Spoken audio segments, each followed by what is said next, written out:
She died. She's dead. Bonjour et bienvenue dans votre chaîne Mystic Crime. Dans l'épisode d'aujourd'hui, nous plongeons dans l'affaire déchirante d'Ashley Bocanegra, une mère de 30 ans, travailleuse acharnée, qui s'est retrouvée piégée dans un enchevêtrement de drames et de dangers à cause d'une relation sur son lieu de travail. Ce qui semblait être une journée ordinaire dans sa vie a basculé en un cauchemar, bouleversant son monde à jamais. Ashley Bocanegra était le genre de femme vers qui tout le monde se tournait, attentionnée, compatissante et toujours prête à tendre une oreille attentive. Ses qualités étaient peut-être précisément ce qui avait attiré son collègue Daniel Gonzalez vers elle. Ashley travaillait de longues heures en tant que manager à Burford, en Géorgie, dans un dépôt local de revêtement de sol et de décoration. Il n'était pas rare qu'elle fasse des horaires de nuit. Et c'est justement lors de ces shifts qu'elle a fait la connaissance de Daniel Gonzalez, un homme qui venait tout juste de s'installer dans la région. Daniel Gonzalez, sa petite amie de 27 ans, Antonetta Stevens et sa sœur de 17 ans, Janine Gonzalez, ont déménagé à Burford en Géorgie, dans l'espoir de repartir à zéro après une vie mouvementée en Floride. Malgré 5 ans de relation et un fils de 3 ans, la relation entre Daniel et Antonetta était loin d'être stable. Leurs disputes incessantes à cause de conflits familiaux, d'accusations d'infidélité et d'autres tensions ont créé un climat explosif, un fardeau qu'ils allaient inévitablement emporter avec eux dans leur nouvelle vie. Lorsqu'il a décroché un emploi dans le dépôt local de revêtement de sol et de décoration, Daniel était déterminé à repartir à zéro, à gagner sa vie et à subvenir aux besoins de son jeune fils. Ce qu'il n'avait pas prévu, c'est qu'il commencerait à éprouver des sentiments pour sa collègue, Ashley Bocanegra. Plus ils passaient de temps ensemble, plus ils se rapprochaient, partageant leurs difficultés respectives à la maison. Bien qu'elle soit mariée, Ashley se confiait à Daniel sur les difficultés qu'elle rencontrait avec son mari, tandis que Daniel lui parlait des tensions constantes dans sa relation avec Antonetta. Ce qui n'était au départ qu'une simple amitié s'est rapidement transformé en quelque chose de plus profond, compliquant encore davantage leur vie déjà chaotique. Totalement sous le charme d'Ashley, Daniel ne pouvait s'empêcher de partager son enthousiasme à propos de cette relation naissante avec sa sœur Janine, persuadé qu'il pouvait lui faire confiance. Cependant, Janine avait d'autres intentions, bien plus sombres. Proche d'Antonetta depuis plusieurs années, elle décida de tout lui révéler sur la relation que Daniel entretenait avec une collègue de travail, ce qui, sans surprise, provoqua la colère d'Antonetta. Après avoir appris la trahison de Daniel, Antonetta et Janine se rendirent à une station-service locale, où elles tombèrent, par hasard sur Daniel, en train de marcher aux côtés d'Ashley. Furieuse, Antonetta les a confrontés, criant et tentant de s'en prendre à Ashley. Daniel s'est rapidement interposé, lui disant qu'elle ne devait pas déverser sa colère et sa frustration liées à leur relation sur quelqu'un d'autre. Bien qu'Antonetta soit loin d'être apaisée, elle n'a eu d'autre choix que de se calmer, du moins pour le moment. Le lendemain, le 11 août 2022, Antonetta et Janine ont élaboré un plan machiavélique pour attirer Ashley dans leur complexe d'appartements Mill Creek, situé sur Buford Drive. Pendant que Daniel dormait dans la chambre, Antonetta s'est emparée de son téléphone et a commencé à envoyer des messages à Ashley en se faisant passer pour lui. Dans ces messages, Antonetta, prétendant être Daniel, affirmait qu'il avait été mis à la porte par elle et qu'il avait besoin d'un endroit où passer la nuit. Soucieuse du bien-être de Daniel et fidèle à sa nature compatissante, Ashley n'a pas hésité à aider. Elle a décidé de se rendre à l'appartement pour l'aider à rassembler ses affaires, sans se douter du piège dans lequel elle s'engageait. Alors qu'Ashley approchait du complexe d'appartements, elle aperçut Antonetta Stevens s'avancer vers elle, suivie de près par Janine Gonzalez, téléphone portable en main, prête à filmer la confrontation. Yeah. She's walking to the park. Hold the phone down. By the what? By the pool? Oh. All right, bro. Where are we going? Look at her right there, right there. So guess what? That was me. You know who? Yeah, right. Ashley a vite compris qu'on lui avait tendu un piège, allant même jusqu'à se demander si Daniel n'était pas complice. En quelques minutes à peine, Antonetta a commencé à donner des coups et les deux femmes se sont retrouvées en pleine bagarre juste devant l'appartement. Malgré sa petite taille, Ashley n'était pas du genre à se laisser faire. Elle était bien décidée à se défendre, quoi qu'il arrive. Pendant cette violente altercation, Ashley a été attaquée sauvagement, non seulement par Antonetta, mais aussi par Janine, la sœur de Daniel. Elles lui ont donné des coups de pied et de poing, puis l'ont traîné sur le parking. La violence était telle qu'un passant a immédiatement appelé la police. Mais l'agression ne s'est pas arrêtée là.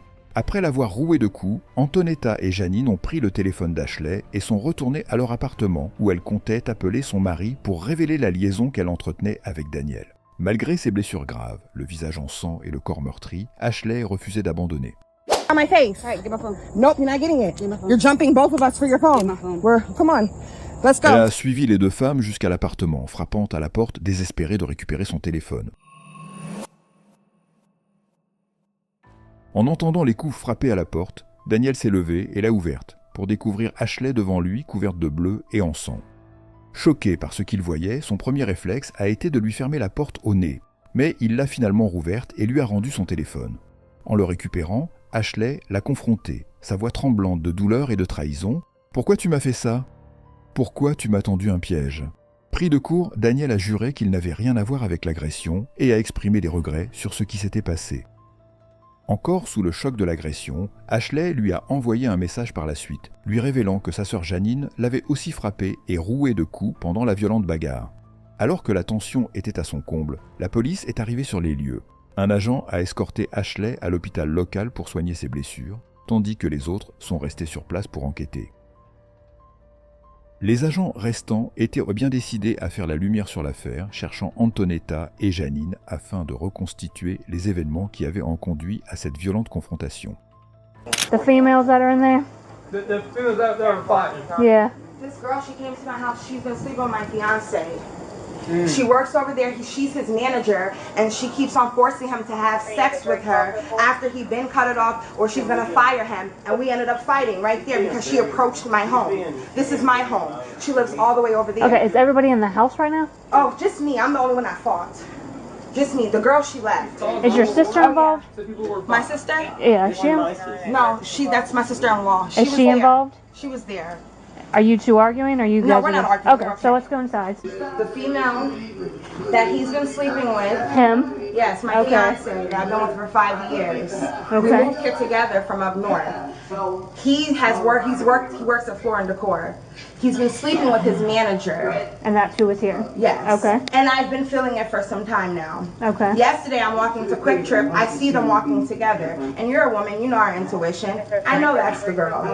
I seen her, we argued yesterday, he broke it up, it was fine. This morning now, she's calling, text him, saying that she's gonna be coming here. I waited for her. Lors de l'interrogatoire policier, Antonetta a admis qu'elle avait attendu l'arrivée d'Ashley au complexe d'appartements. Cependant, elle a omis de préciser aux agents que c'était elle qui avait attiré Ashley sur place en se faisant passer pour Daniel. À ce moment-là, les agents locaux ont reçu une mise à jour urgente de l'hôpital où Ashley Bocanegra avait été admise. Ses blessures, causées par la bagarre, étaient si graves qu'un transfert vers un autre établissement pour une chirurgie d'urgence était nécessaire. Malheureusement, Ashley n'a jamais atteint le deuxième hôpital. Elle a succombé à ses blessures avant que le transfert ne puisse être effectué.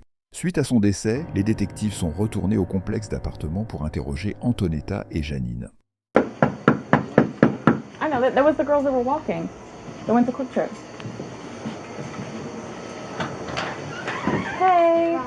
I'm Detective Carter with Gwinnett County Police. Are you your internet? Yes, hi. Hey, this is Detective Poppy or Sergeant Poppy. Hi, nice to meet you. We know that there was like an incident Yeah. that happened earlier today. Has anyone called you about it since? No. Was somebody supposed to? Well, we just got another call about it. So I guess the girl went to the hospital Okay. and she died. She died. She's dead. So, but we know that there was like an altercation that happened And beforehand. that was mutual, and she came here. Yeah, we understand that. Yeah. So, but because of I it, wasn't going to kill anybody. Yeah. I'm not that person. I get it. Yeah. But because of that, we have to kind of talk to you guys and get a more formal statement. Sure, okay. Wow, I'm so sorry about that. Yeah. That was not my intention. Lors de son interrogatoire, Antonetta ne semble pas s'attendre à la tournure dramatique que prend la conversation. Quand les enquêteurs lui annoncent qu'Ashley est morte à l'hôpital, elle paraît sous le choc. Mais très vite, elle tente de se justifier. Elle insiste sur le fait que l'altercation était mutuelle, qu'elle n'a jamais eu l'intention de tuer qui que ce soit. Pourtant, sa réaction intrigue les enquêteurs. Plutôt que de poser des questions sur ce qui s'est passé, elle bascule sur sa propre situation personnelle. Elle parle de ses difficultés mentales, de sa bipolarité, de son état psychologique fragile. Elle évoque aussi son fiancé, leur projet de nouvelle vie, l'infidélité qu'elle dit avoir subie. Un discours qui semble détourner l'attention du drame principal, la mort d'Ashley. Une fois Antonetta localisée à l'appartement, il était temps de l'emmener, ainsi que Janine, au poste pour un interrogatoire. Les deux femmes ont été séparées l'une de l'autre dès leur arrivée. So, what happened? So, like, let me start to where it leaded. Okay. Okay, so since I've been down here, they haven't been on good terms. Arguments back to back. We just came back from Florida like not too long ago from her mom's wedding, and we left on bad terms with everybody because my brother got into an incident with her stepdad. So ever since that happened, left Florida, it's just been rockier. It's just been worse arguments. So I just couldn't. You're fine. Okay. Okay. So like my brother, him being a man, cheats. He's feeling less than he thinks it's okay to cheat, so, you know. He tells me who's he cheating with and stuff. Me and my stepsister, I mean, not my stepsister, my sister-in-law, we're very close. So close, like, you understand. Like, she's more of a sister to me than my brother's a brother to me, you know? So, like, we're very close. Yeah. So once he told me, I felt hurt. It's girl code. Yes, right? So, especially when, after he told me what he was doing, he wanted to do it with her. So I was just like, I'm about to tell her. 2 days prior before this day, we were just chilling, she was working, and Daniel did something to her to make her upset. So we were talking or whatever. And I was just like, oh, I forgot to tell you. No, I didn't forget, but that's it, you know. Told her what happened. He explained what she did or whatever. He was upset, whatever. I was like, don't tell him that I told you, because he was gonna. After that, he explained how the girl looked to me, though. And, you know, curly hair, Puerto Rican, skinny girl. But I explained it to Janetta. So the next day after that, we went to the store. We went to the store last night, and we were walking a quick trip. I love how y'all walk earlier. Yeah. I thought that was you guys. Okay, so as we're walking a Quick Trip, both of them are walking together from Quick Trip. So they're just now leaving, and we're just now coming. So Antonetta's like, is that Daniel walking? So now she runs to him like, who is this? So he's like, oh, it's my worker or whatever. Mind you, before we walked to Quick Trip, we asked him, when you go on your break, can you take us to the store? He said he couldn't leave on his break. So when we saw them walking, it was like, you just said you couldn't leave on your break. Yeah, he's kicking Daniel or whatever. She don't want to live with him no more. It's either he gonna leave or she's gonna leave. And you know, she gotta leave with the kids and everything. So it would make sense if he just left. So he's gonna get there, whatever. And then I guess she was coming to see him. He was getting kicked out. I don't know. I wasn't those messages. I'm not sure. Gonzalez rit et sourit tout au long de son récit. Elle ne semble pas saisir la gravité de la situation dans laquelle elle se trouve. Et si elle le comprend, on dirait qu'elle s'en moque. You just saved me from her the other day. No, you know that's how it was. So Antonetta and me, we go, and she comes to the house. You know, big fight. After the fight, we took her phone. We were gonna call her husband to let her know that, you know. Janine semblait passer un bon moment dans la salle d'interrogatoire. Mais on ne pouvait pas en dire autant d'Antonetta. That, you know, I don't go out looking to harm anybody. I will murder you. I will murder you. I will murder you. That's not my intention. I do feel, you know, very remorseful about anything that has happened with that young lady. I'll also say that, you know, it wasn't my intention to even get into an altercation with her today. Yo, you're outside. I used your phone to write her, and I recorded it. She came over to my place of residence looking for my fiance. We argued. I was hit. We fought. I feel really bad, but, you know, I don't know. I'm just, you know, it's just too much. You okay? No, I'm not. I'm just, you know, I have kids. I don't know how to feel, man. I'm going through too much. Et si Antonetta ne lâchait pas beaucoup d'informations dans la salle d'interrogatoire, on ne pouvait pas en dire autant de Janine, qui s'est mise à tout déballer sans le moindre remords. What? Robbery? Yeah. We didn't steal her phone. We took it so she could come to the house. Oh, you took it. Yeah, You didn't steal. she got her phone back. I told you she wasn't leaving unless we gave her back her phone. We just did it so we could call her husband before we changed our mind. Okay. Yeah, for the day. She got her phone back. She said it was okay for you to take it? No. Okay, yeah, that's a robbery. The other charge is murder. Murder? Yeah. You being charged with murder. Me? That's too deep. bad. That's deep, right? Yeah, that's insane. Yeah. No. What? Murder? I couldn't lay hands on her. All I did was pull her hair.